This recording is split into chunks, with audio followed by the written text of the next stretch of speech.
Welcome to 40K Lorecast with me, John Barsati, and Brad Chester. This guy. On today's episode, we're going to be covering the origins of mankind's journey into the Warhammer 40,000 by going from about what we would all consider modern era through the year 30,000. And from there, it's going to get pretty deep pretty quick. But today, we're going to flip through the age of Terra, age of technology, and of course, the dark age of technology, the age of Strife. We might end up getting into some chaos gods and a few other things, but we'll see where we go. Things did happen. Yeah, so things did happen. So we're now going to dive a lot more deeper into the lore. So hopefully, for those of you, like more lore bunnies of you, you're really going to love this. One little caveat I do want to make is that this is written by GW over the last 40 years, and some of it has changed. It changed wildly, and also is still at odds with each other. So we're going to give, let's be honest, we're going to write history just like the Conquerors do, exactly the way we want it to be. Because there's some stuff that's been retconned, there's some stuff that hasn't been, and there's some conflicting lore. We're going to pick the ones that we like the best, and we're sticking with it. Excellent. So just thank you for coming along, and we'll just jump right into the first of it, which is the Age of Terra. Effectively, modern day plus. This is because 40K is based in the Milky Way. We talked about in the first one. It is us. It is from Earth. And this is the journey of, again, Earth Plus. It's us right now, up to about 15,000, where we became a spacefaring race. We colonized the entirety of the solar system. We terraformed the entirety of our solar system.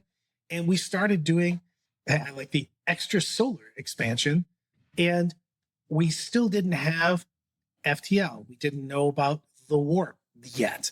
And so we were really constrained by the travel of that time. And we spent a lot of time in, that was the biggest restriction, was we couldn't go fast. Cool, I need to go fast. We needed to Ricky Bobby it. We needed to go way faster. But we were the masters of the immediate thing that we could reach. Yeah, and I think this is a cool time to talk about, because it's probably the easiest part from an early sci-fi element where mankind has fixed the Earth, and then we start looking at other bits. Mars gets colonized. Saturn gets colonized. Obviously, Uranus got colonized.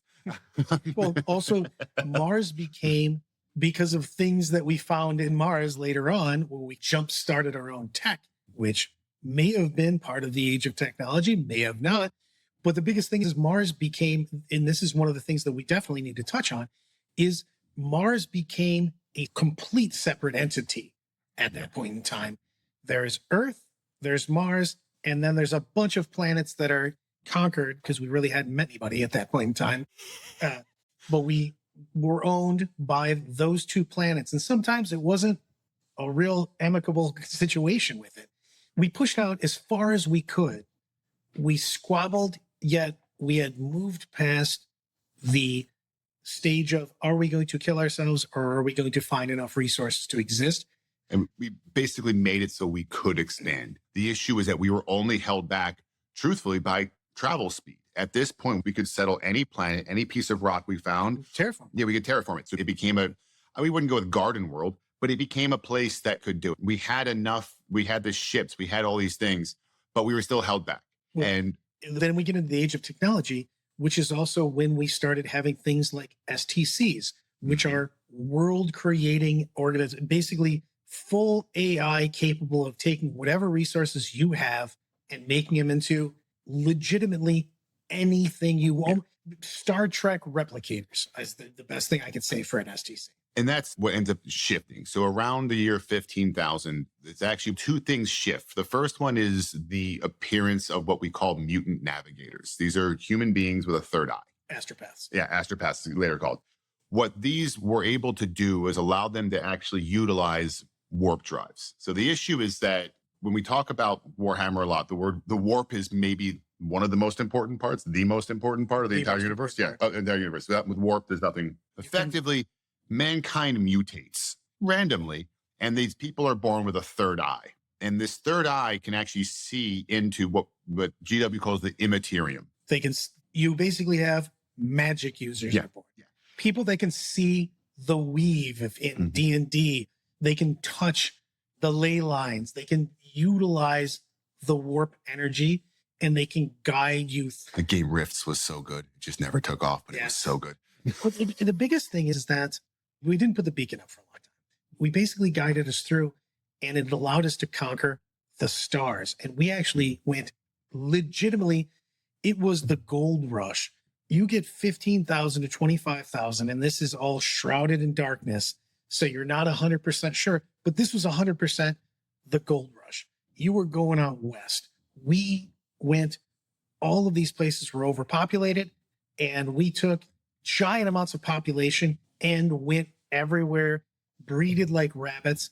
And the thing is, we were allowed to go everywhere because we could terraform anything we wanted, and we could create any. It didn't matter what the world was like. We could make it livable. And that's a big deal on that. I should say it's standard template transfers. I apologize. As usual, STCs. I fully nerded it up. Yeah, STCs. So what's happened is all of a sudden, two things these people who were born give us two abilities. Ability number one is they can actually see, so they can drive a ship now through this thing called the warp, which we've touched on before. So now we can use the warp to get from point A to point B without having to go in a straight line. We go in between space to the next part. Is the bigger deal. But the other one is they can also talk. That's actually, and that's probably bigger. That's bigger. I actually think it's bigger because just being able to travel means nothing. And that's one of the things where we look at in humanity right now of, hey, if we go super far, we have to wait forever to get a message back because of warp communication through that. You could get, I say instantaneous, but it's a little weird because time goes different. Time goes a little bit different. No warp. For the most part, you can get immediate communication between far-flung civilizations, our civilization, colonies, everything, all these worlds, we can connect them. We know what each one needs. We know what defenses are needed. We know who to bring, what breakthroughs they've made. And that was a big thing when we traveled, is we encountered other everythings between civilizations, between new forms of energy. And that's where the age of technology went, is they had reality changing technology. They could form anything to what they wanted. Not as bad as Eldar stuff. They couldn't just think it. The Eldar is still, we'll get to what was going on with them during this era too. They were having a very serious party. Yeah. Like, woof. So, but like during this, we technologically made it so that we could do almost anything. It was crazy on that. We colonized the entire galaxy. We literally set up, and they became, in 40K, they've become horror infested worlds, but we set up effectively agriculture worlds, industrial worlds, and resource worlds. And they are horrible places now. Maybe they weren't as bad then, but they basically started to really focus what a world was supposed to do. You're supposed to produce food. This, you're supposed to produce resources. And this one is supposed to print out ships, whatever, housing, whatever it was. And that was a big deal though, because it became the blueprint, basically the structure for what the Imperium is now. We still live under that, what the original pioneers put out in these planets. We still use all of those planets exactly the same way they did here. There's just a few less of them. Yeah, exactly. Yeah, there's significantly less of them. A few less of them. But this is the pinnacle of achievement for humanity. We are as far as we're ever going to be. We are Trajaned up right now from the Roman Empire. We're as far as humanity is going to be. And then stuff happens. Some more stuff. So during this era, just so people can keep an eye, what we're talking about here is they called it the Long March. This is incredible levels of travel where people would be on ships for, it could be decades. It was a very strange time because they started using the warp for the first time. Let's talk about this because warp travel. Well, it's just the warp travel. It wasn't even just, sometimes they were traveling for, and we're going to go again, their perception.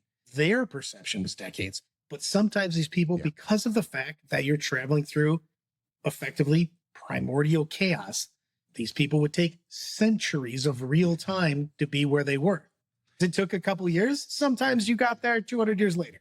And this is where I think we should talk really more about what warp travel was at this point. Because if people, even you play Warhammer 40K, the warp is really well established. We all know what the warp is, all these things. They didn't at this point. They just happened to stumble into this thing and like, oh, we can use a special ship engine, and I'm going to keep bringing back the movie Event Horizon. It's basically, it's almost identical to Event Horizon, where they had this way to jump across the galaxy, And no one quite figured out why it worked or how it worked, but it did. There were some downsides to it. There was some casualties. Yeah. Also, we didn't know that there was some terrible people in the warp. Also, we were making them. Yes. So at this stage, like, with some of the stories that come out about this, are like people would go through the warp and a ship would arrive somewhere and everyone was dust because they actually had been in the warp for millions of years. And they all just aged until the entire ship disintegrated and happened to come out the other side. Other times, the ship actually, just for even more fun, sometimes it arrived in the wrong galaxy. Yeah. You can imagine, like, these people are hopping on this ship to go somewhere, and you don't know what's coming out the other side. The wildest thing about this to me is this is at the peak of our technology. This is the peak of our knowledge, where we think we know. Oh, we did not. I can only imagine these people who go, we are the masters of our domain, and except for this, which we have no idea how it's working. Yeah, also team oops. And so once they arrived at the planet, though, they were destined to, or maybe just got to the solar system and started picking planets at random, who knows? The ship they were on would actually then be broken down, and that would be the start of the colony. And what Brad and I were talking about earlier, these astropaths who were with them would then communicate back to the original, they probably Sol, or it could be elsewhere, saying, hey, we're here, we've built a colony, send more stuff. Yep. And that's how they built out. So you can imagine the west of America, instead of a wagon, it's a ship. It's a giant spaceship made of everything. And also, these weren't like get involved, we're doing Lost in Space type ships. Yeah. No, these are gargantuan city-sized ships. So you basically went, hey, what are you traveling in? Los Angeles. Yeah. The ship. It's that big. And we have that many people on board because when we get there, this is who's living and taking care of this planet. And we did that a lot. And that's a big deal. And that's when we started to meet people. We met a lot of what the Imperium would now call lesser races. So at this stage, I mean, the joke I made is we arrived on planets and some of them had occupants who weren't super cool that had to see us show up, and had neighbors who also were like, hey, no. And so that started some conflict. The other ones is that you had weather and atmosphere that had to be tamed. And so one analogy I like here is planet LV-426 from Aliens. This is, Alien and Aliens. It's an uninhabitable planet. We go there, we terraform it. And after a little bit, the local inhabitants decide, hey, no. Also for everybody, LV-426 was literally where the aliens came from. Or no, well, they didn't come from. They happened to be there. They were there. That was the crash. We're not going to get into. We can do another Lorecast on the Prometheus and Aliens movies. I do like them. I recognize it, but people don't. So one thing that we need to talk about now, though, and spend a lot of time on, is STCs. So standard template constructs, which is it's considered almost the holy grail in the current, in the 41K or 40K, in the current timeline of the game, Warhammer 40K. STCs. If you find one, it is magic from the old times. It is Netheril. I'm super nerding up with D&D here, but it is all of the old forbidden magic. And we will get into where we are now because it's a very archaic Inquisition, Dark Ages type time. But this is almost, you could get persecuted now for having this because it is heretical knowledge almost. It's from the time from before us. But this is a big thing because we could make anything out of anything. This is also before we had, I want to say Rise of the Knights. Yes, it's before we had some problems with AI rising up. Yeah, we'll get there. If you played Mass Effect, some stuff happened. Yeah, or if you played any video game that involves AI at all. Yeah, we're going to get there, trust me. But basically, the SDCs are the almost mystical level of AI. They could take any problem, any situation, any circumstance, and make you have a new city, a new life, a new planet. I'm a big Fallout person. It's a GEC in a lot of ways. Yeah, that's what these things are. Yeah. This is, God, that series is incredible, except for 76. Boo. But anyway, what we're looking at really, I think is important is to understand about this, that this is how mankind was able to expand. We had the ability now to move through the warp. We had the ability to communicate through the warp. But we also need to be able to land on a planet and quickly start working on it. You can imagine, just think about the logistics involved with having to bring everything with you. The STCs were everything. They were how to build a terraforming unit, how to build a building, But how to also, build weapons. but yes, but also they were the downfall at the same time. Do you know how to make a cell phone if you got put back into time? Nope. Well, exactly. That unfortunately was the STCs because they took care of everything. Here's how we're going to do this building. Here's how we're going to get weapons, armor, agriculture, big buildings, terraform. And then when we lost them, well, it was a big deal. A big deal. And what happened is that this technology is everything. We are now coming into planets, and mankind, when we talk about expansion here, mankind goes from piddly little solar system called Sol, which is the one we all live in now, to half the galaxy effectively. It was almost more basically. Yeah, in 10,000 years? Yeah, 10,000 years, we took over a good 50+% of the Milky Way. It's not like we discovered it. We were there. And not like one planet here and there. We controlled solar systems throughout this area. And it was all because these STCs. And I'm harping on them a lot because as we get through the story that is Warhammer 40K, these come up a lot and they're extremely important. They also, because of the astropath, the way they worked, they were able to share technology. So as advancements were made, they were shared galaxy-wide. And instantaneously. Yeah. And so this allowed for even not only a further expansion, but kind of what we get into next, which is the creation of the Night Worlds. And so Night Worlds, it's a K-N-I-G-H-T-S, Night Worlds. So at this point, mankind has started moving a bit more feudal, for lack of a better phrase. All of these worlds have to be run. There is communication. What they begin doing with the STCs is building giant walking robots that can... Pacific Rim? Pacific Rim. Yeah. And these things can break up a mountain. They can dig a big hole. They can kill all of your enemies. Mean, some of the side stories and things of that nature, which are not canon, but they are. GW doesn't say they're not, but they're written by the people. Yeah. These things are carving out canyons for things like instantaneously. They're powered by super fusion engines. And these are bigger, by the way, than the Warhammer 40K Knights that a lot of us are used to. So these are almost city-sized creatures that are moving around. They can crack a planet. So they could do labor. They're also in existence because we are running into alien races who are not super happy to see us. And what do humans do? We make bigger stuff than everybody else does. So let's remove them. And so right around the midpoint here, this interstellar government appears. And I'm going to be honest, I've done a ton of research into this and no one can give me when it happened. Well, they keep this specifically vague. They keep it specifically vague, but also the Imperium, when they refer to this officially in the Imperium, they make it so it's always a tale. It's a telltale of woe and what you're not supposed to do. And this is why we don't have AI anymore, even though they do. But this is why. And these are the awful people that did it. So when they talk about how this government works, it ended up working. And I feel that these are tales from it because we have the Lords of Terra, which were terrible people for a long time. We won't go into that. But we had people that were running the precursor of the Imperium. We started to have our society, well, we already talked about it with STCs, but we started to give the basis, the crux, the foundation of everyday life and even everyday expansion life started to be fully reliant on AI. When you don't have anything else to do or that you have to do, what you start doing is wanting things that other people have. You have everything, but what do you want? I just want them.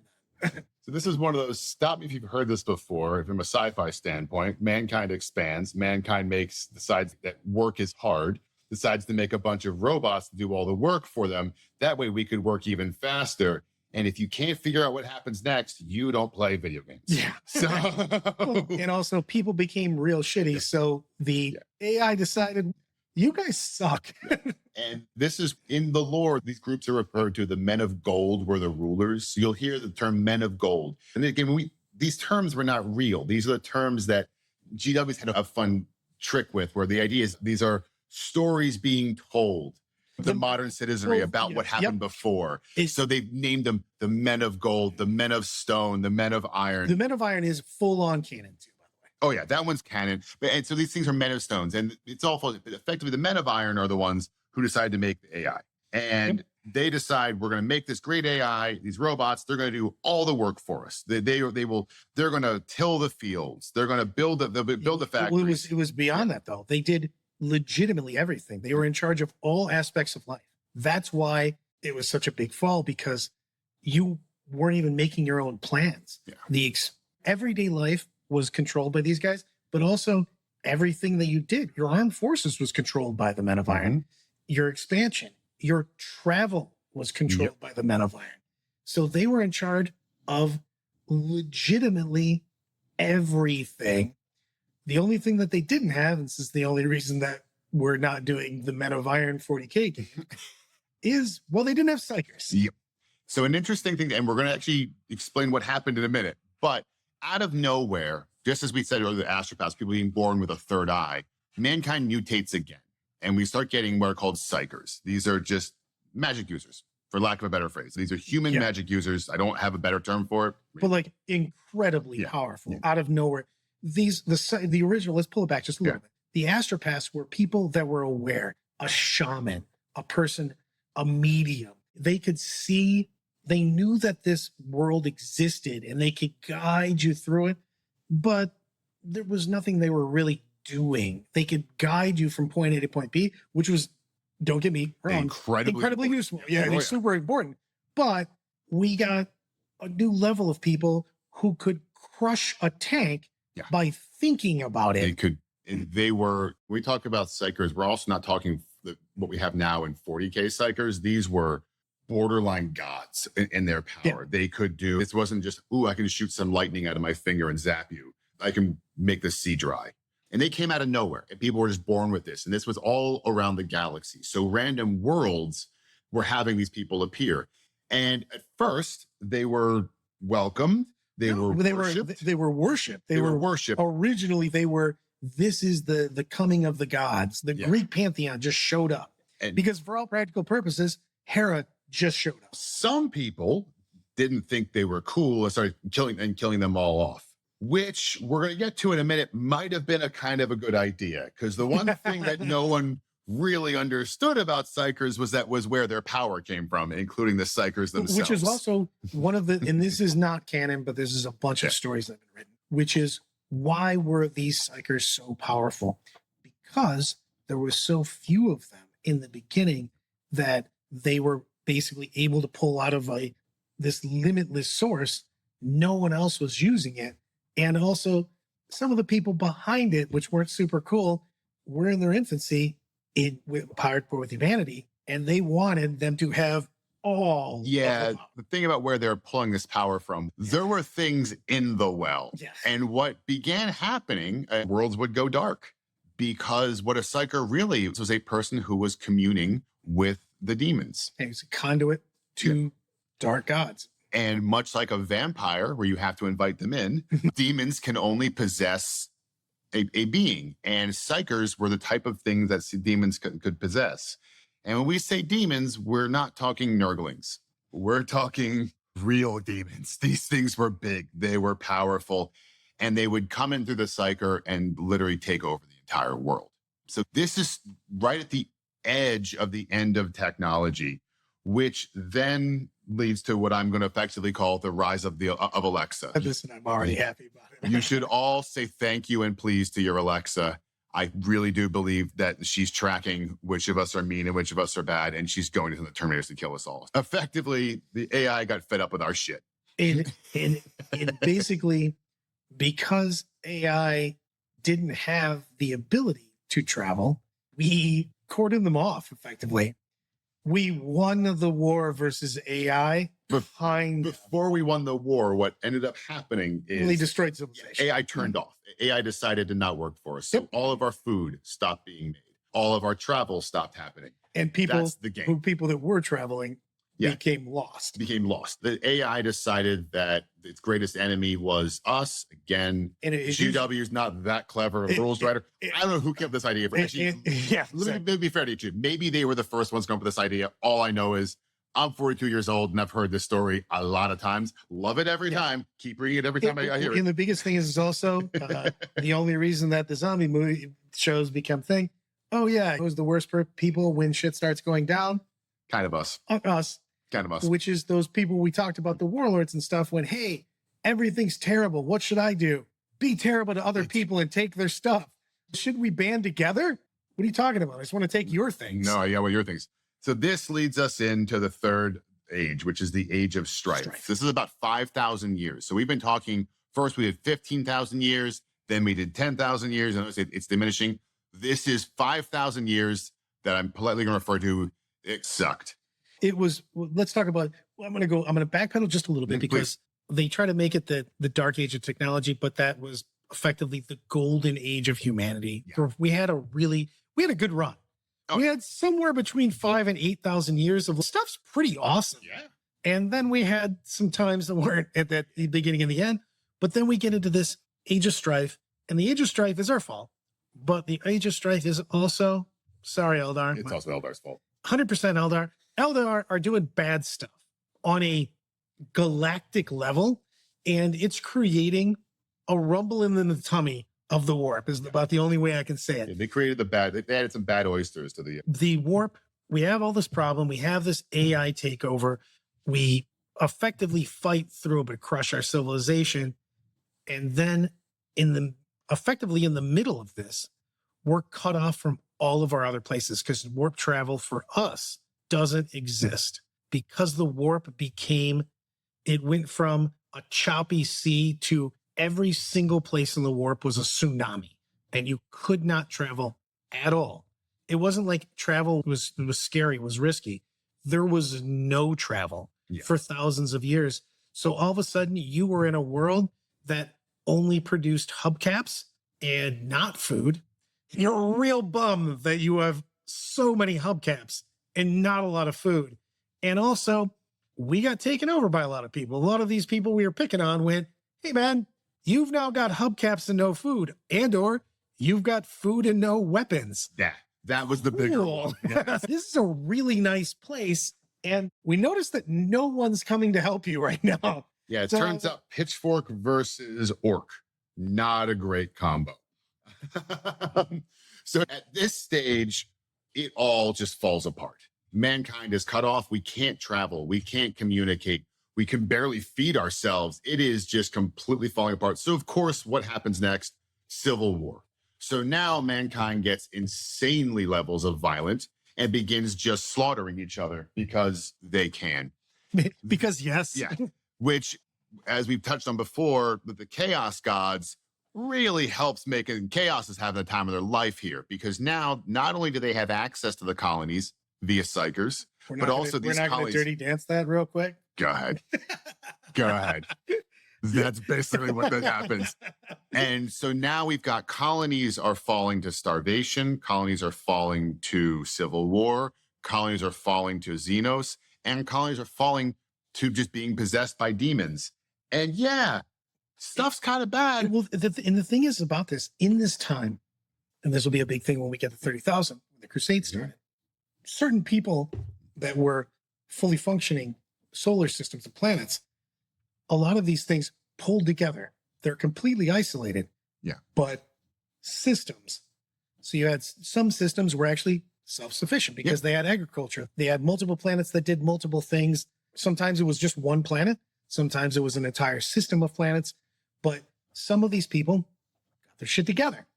But they were still lost for thousands of years. But we have these pockets of humanity that effectively have anywhere between dark ages to age of technology, and you don't know what they're going to have. Completely long dark. So then what ends up happening now is the whole thing of the warp turning off. There's a big explosion over in the Elder side of the galaxy. Hold on. You're so not doing this justice. So Eldar, the elves, they're on Team Caligula? Yeah, they're on Team Caligula. But they rule the other half of the galaxy, and they have been doing this for millions of years. They don't even consider what we're doing worth noticing because we really get to them. And when we do, they just whatever. So they make Caligula's like, guys, you got to slow your roll. That's pretty weird, man. So they're doing some weird stuff. They have a society that is we'll go into more of this in future episodes, but they effectively have our STCs and things like that, our technology. They're like, oh, that's cute. We think about things happening because our whole race is magic. That's what they're doing. But because of that, they have a connection to this warp, this chaos. Everything that they do has an immediate reflection, their shadow in that. And so they've been being really bad, really weird for effectively millions of years, but they really ramped up the mojo at the end here in the few thousand years, and they break the sky. They create a dark god. They make an explosion in the galaxy, an explosion so large it encompasses hundreds of solar systems. Basically, the middle, the core of the Eldar civilization is instantaneously destroyed. All of these souls are taken away by Slanesh, the new fourth chaos god. But in the birth, the gestation of this manifestation of basically, again, Excess, gluttony. yeah, exactly. It just creation of a god in the warp. It clears up all of these warp storms because these 5,000 years of warp storms. And when we're saying warp storms, again, complete inability to travel instantaneously. We're back to faster than light drives. Correct. And the reason that matters is that we are talking about people being thousands of light years away from each other. So fast and light drives, you get there a little bit quicker, but you're talking about, hey, let's go through, I don't know, 50 generations of people before we get to where we're trying to get to. It wasn't. Or we can get there next week. Yeah, exactly. And so this point, it all clears up. So on the good side, the Eldar, they clear it up. And so now. Yeah, thanks. Thanks, Eldar. What percent of them died? Oh, it's like 90%. Yeah, so most of them are dead. They split into multiple factions. It's the Amish of the Eldar took off. Yeah, pretty bad moment for them. But for mankind, hey guys, thanks a lot. You kind of, the sky has cleared. And this times out. I need everybody to know this because we've got our outline that we go over. Yeah. And one of the things on the outline is effectively John telling me to shut up about Eldar because it's my favorite and going, we will talk about it later. Because I was about to give you guys about 5 hours of me chatting about what happened with Eldar during this period. Here's the thing. We're going to record a number of podcasts of Brad talking about the fall of the Eldar. We may or may not publish them because it may end up being a 42-hour diatribe. That's actually interesting, but only if you're super into this stuff. I have to give him the credit. I'll let him do it. I'll put the microphone in front of him and let him talk. I may take a nap during. There are things. The microphone might not be plugged in. No, I'll record it. I want for sake of history, we'll have it recorded. But yeah, he's going to go. So right at this time, this is where the Emperor of Mankind comes up. Okay. Yeah. So the Emperor of Mankind. I love that both of us took a long sigh. I think we're both rubbing our heads because the problem with the Emperor of Mankind is this is one of the most. Been around forever, but he kind of hasn't. And then he wasn't, but he was. Yeah. And he's maybe the most important figure. He is the most important figure in the entire universe. And so they've also rewritten him a bunch of times. So we're just going to go with kind of what there is about it. And if this all sounds contradictory and we don't know what we're talking about, yeah. The Emperor is somewhere around 8,000 BC he was created supposedly by some sort of shaman. At one point in time, it was Native Americans. At one point in time, it was Mesopotamians. Well, that was one of the stories. And GW changed that and rewrote it again. But basically, he is a super juiced up guy. Also, after I said 8,000 BC, is he older than Brad? But all we know is he was a conglomeration of some people that wanted to make the ultimate super psychic, basically pure psychic entity as a human. Yeah. So where he comes from, right now, there are two stories. If you talk to people who've been playing 40K long enough, there's more than two. But effectively, there are two stories. The first story is that mankind has been fighting chaos since the dawn.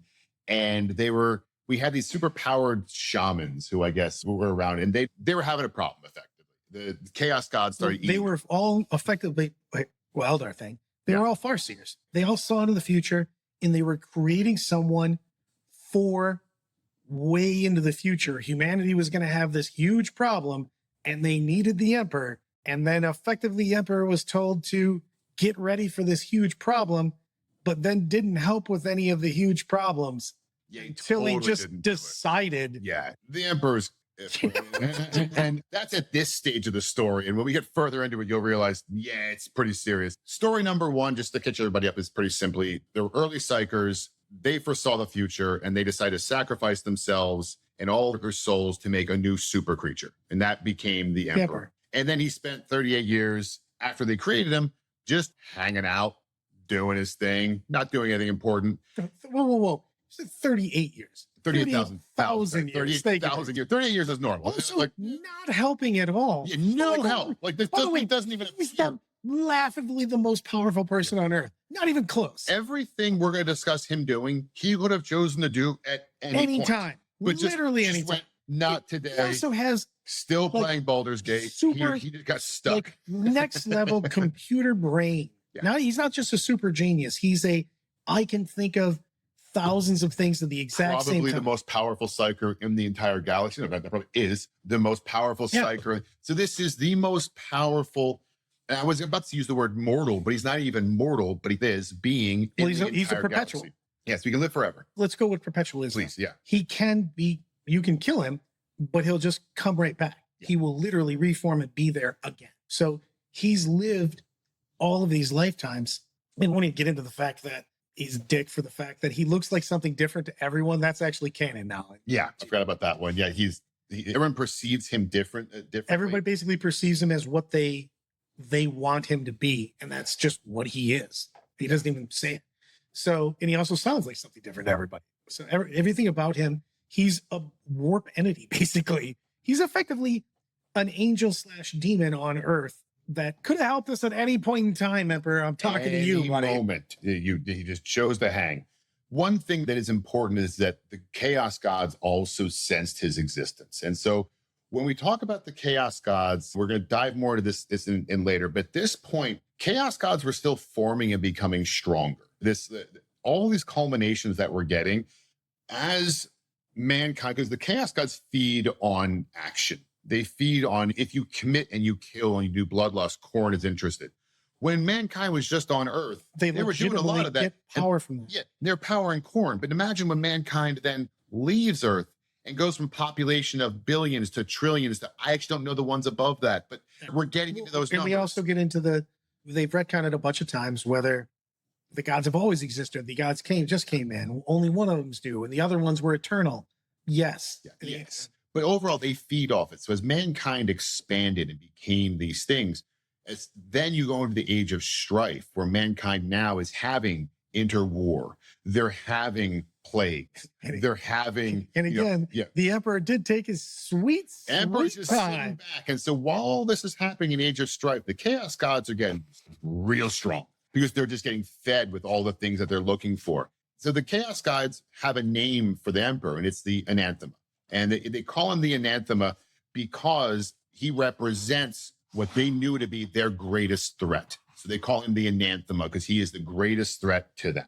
So the other story, though, I should just quickly note on is he was actually just born to mortal parents and happens to just be, out of pure luck, for no apparent reason, the most powerful being in the entire universe is just born. And he's immortal and he's perpetual and he can't die. Yeah, and I just think this story's lame. So that's really all I want to put into it. In that one also, he just keeps coming back.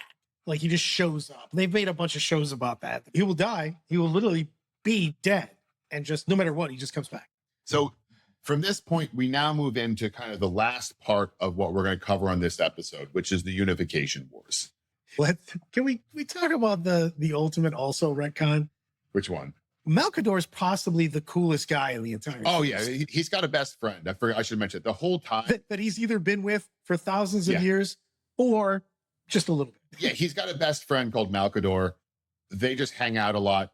I would say he's the Robin to Emperor being Batman, which is hilarious because he's wildly powerful and also a perpetual can't.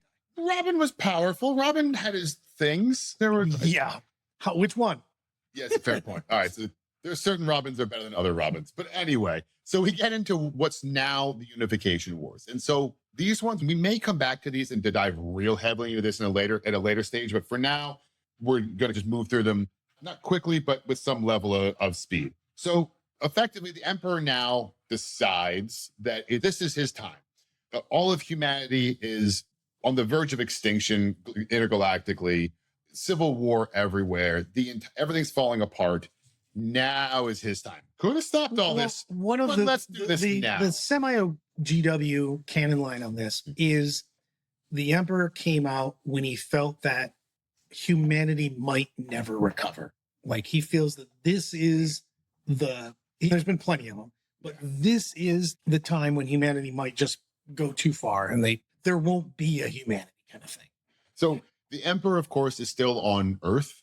So I think we can spend some time now talking about how much fun Earth was to live on at this moment in time. It was a total wasteland of people fighting. It's a wild game, but people literally fighting because at the time, Earth is a planet-sized city, effectively. Yep. Which he then converts to be a real cool city, but whatever. But the thing is that it is just techno-barbarians killing people. It's Fallout, but more structured. Yeah, Fallout versus Twisted Metal versus all of these things. Yeah. It is completely over. It is busted. We've broken the planet effectively. Yep. And it can't survive by itself. The Earth is no longer livable without outside help. We are slowly going away. The Emperor gets together a juiced up super soldier regiment, not quite Space Marines, a little more crazy, way more violent. And we'll touch on that. So I'm a little teaser here. The next episode, we're going to cover how these super soldiers that he made just happened to come into existence. Don't worry, we're getting there.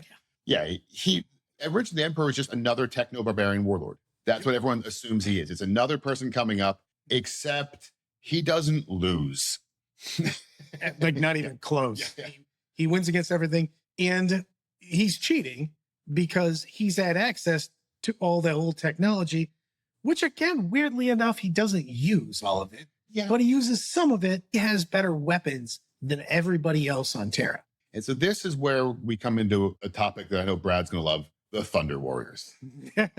So Thunder Warriors, again, GW gets better at naming things later, but the Thunder Warriors are a genetically engineered super soldier that are completely at the whim of the Emperor. They are basically enslaved berserkers.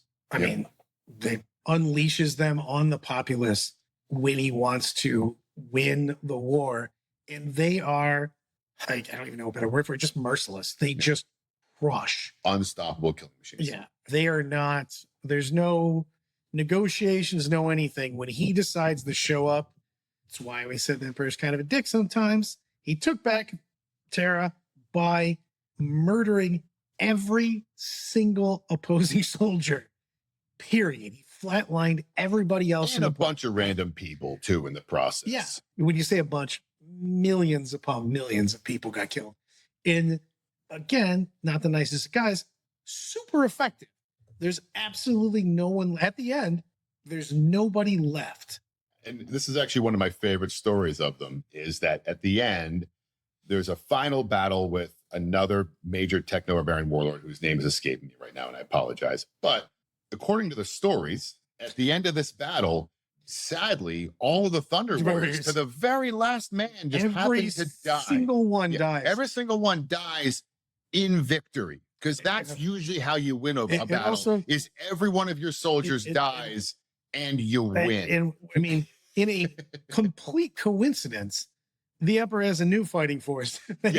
Shortly thereafter. The truth about what happened is the Emperor killed all of them. Is that he creates these soldiers, he sends them out, he conquers the earth, and as soon as they're done, he goes. And he knows that they can't function in his new society that he's trying to make, because he has we're going to go into the Crusades, because the Emperor wants to take back the solar system, and he wants to take it back in a certain way.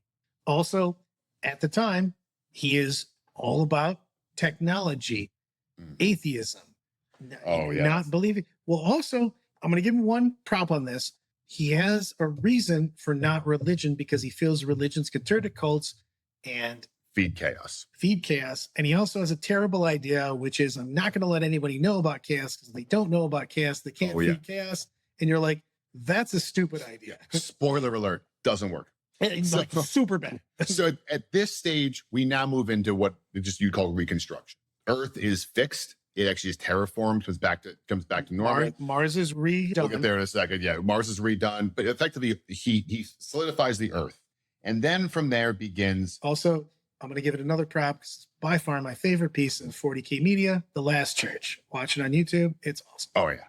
So then begins 1,000 years called the Great Crusade. And the Great Crusade is really less of a crusade and more of a unification, but I'm going to use the GW terms because they're the ones that they want to use. At this stage, mankind is fixed at home. So then we have to go to Mars. And we can't do too much time on Mars, but Brad, why don't you give people a quick breakdown of what's been going on Mars this whole time? Wow. So Mars, we won't even get into what's there. Mars has a super advanced entity that's on Mars, and they're effectively just using that. I know we've never seen that in sci-fi either. And they are just turning themselves into machines.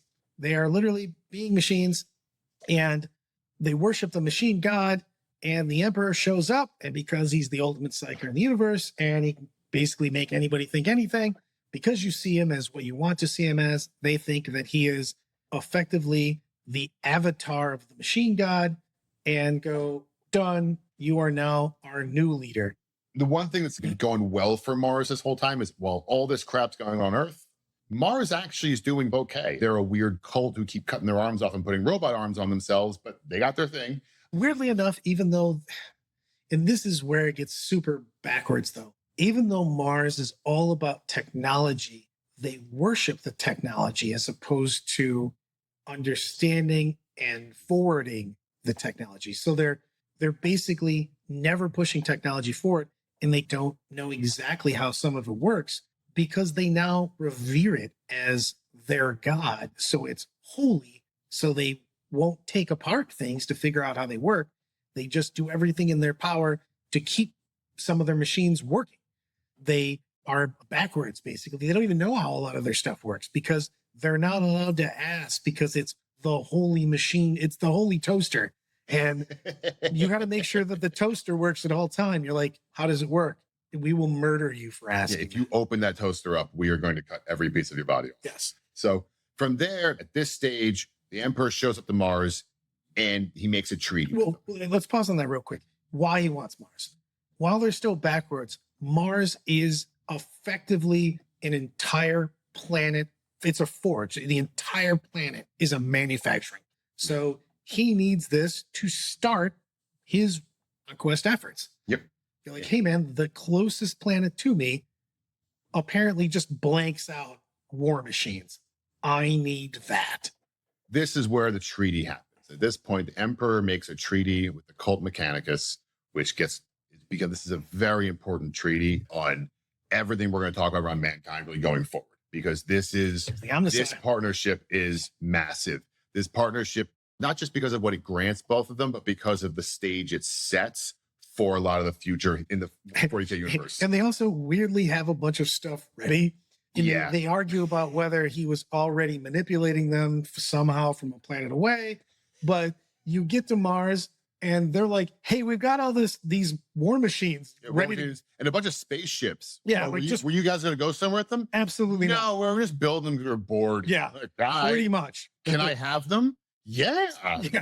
Go nuts. So the Emperor, so I made some notes just so we can keep track of. So the Emperor is basically getting war gear. He's getting weapons. He's getting giant knights, titans, spaceships. And titans are a big thing to do because titans are the closest thing you're going to get to the old robots back in the age of technology, because titans are effectively marching cities. They have their own economies. They literally have marketplaces that sign up. They're gigantic. That's a real thing. Yeah, they're really cool. They're really cool. So then, and he also then gets, foreshadowing here, the ability to create his own super soldiers with genetic engineering and genetic manipulation. A little bit of foreshadow there. Also, from the age of technology, you're a liar. You were there for it. What was going on? Yeah, exactly. But the Cult Mechanicum, what they get back is to keep being weird. So the Emperor is not going to make them act like the way he wants the rest of society to act.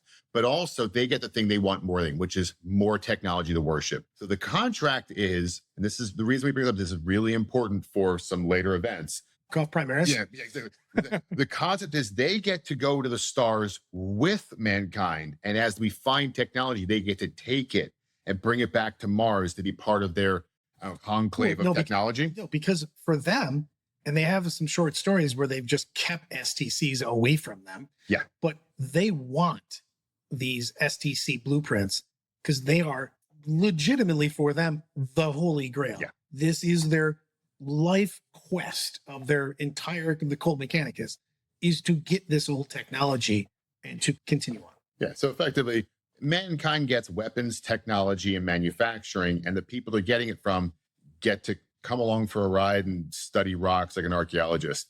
I don't know. I guess it was a good deal. That brings us to the conclusion of this episode. So let's just do a quick recap. Mankind rose. Mankind fell. A leader arose and pulled it from the darkness. And now it's ready to rise again. Probably not. So the next episode is going to be the last piece of history up until what we would consider the somewhat modern part of 40K. So this is going to take us what's called the Great Crusade. And the Great Crusade is really the launching point of modern 40K. It's the reconquering of the galaxy, but also the reunification of those, again, super soldiers the Emperor made. Oh, yeah, the leaders of all of those. Remember that we talked about Chaos wanted to make sure that didn't happen. So what's going to happen, and that's our next episode is going to be the Great Crusade. So thank you for listening to 40K Lorecast. Again, I am John. This is Brad. This guy. And we will see you next time. Oh, yeah, like and subscribe. That's a thing. Please.